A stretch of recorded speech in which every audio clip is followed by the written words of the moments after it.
Hello friend, popular TV serial गुम है किसी के प्यार में के आगे आने वाले एपिसोड में अब आप देखेंगे कि तेजस्विनी की पहली रसोई के खाने ने जीता सभी घर वालों का दिल। तो वहीं ना चाहते हुए भी लीना को देना पड़ा तेजस्विनी को अपना खानदानी हार। जी हाँ दोस्तों, अब शो के अपकमिंग ट्रैक में आप देखेंगे कि जहां तेजस्विनी अपना अतीत भुलाकर अपने रिश्ते में आगे बढ़ने की कोशिश कर रही है, क्योंकि तेजस्विनी को समझ आ गया है कि ऋतुराज कैसा इंसान है, इसलिए अब उसे नील के साथ रहकर ही अपने सपनों को पूरा करना होगा।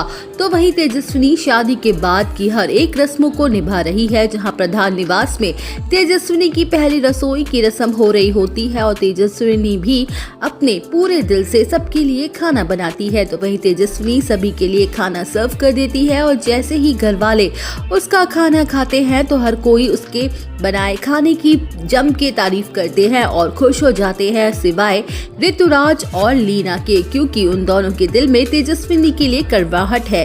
लव शो के अपकमिंग ट्रैक में आप देखेंगे जहां काका साहेब कहते हुए नजर आने वाले हैं कि लीना जैसे बाकी की घर की बहुओं को उनकी पहली रसोई की रस्म में परिवार की तरफ से कोई न कोई तोहफा दिया जाता है, वैसे ही तोहफा तेजस्विनी को भी दिया जाए, क्योंकि वो भी इस घर की बहू है और उसका भी पूरा हक बनता है।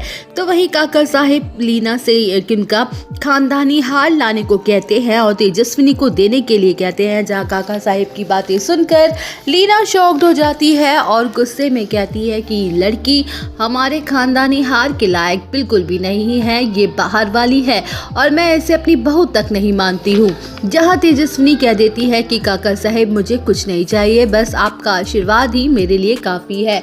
वेल, लव शो के अपकमिंग ट्रैक में आप देखेंगे कि जहां काका साहेब कहते हैं कि बेटा तेजस्विनी, अभी मैं जिंदा हूँ और इस घर का बड़ा हूँ और मुझे पूरा हक है कि मैं अपनी बहू को अपना आशीर्वाद और तोहफा दूं।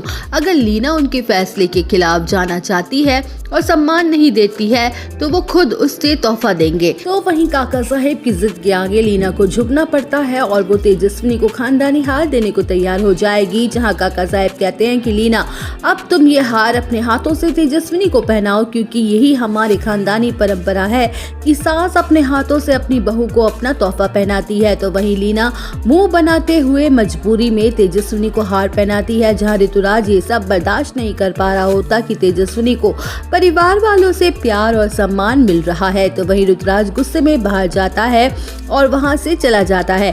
तो वहीं दोस्तों, अब ये देखना दिलचस्प होगा कि क्या नील अपने रिश्ते को आगे निभाएगा या सच्चाई सामने आने के बाद हट जाएगा उनके रास्ते से। ये जानने के लिए आप सब बने रहिए हमारे साथ।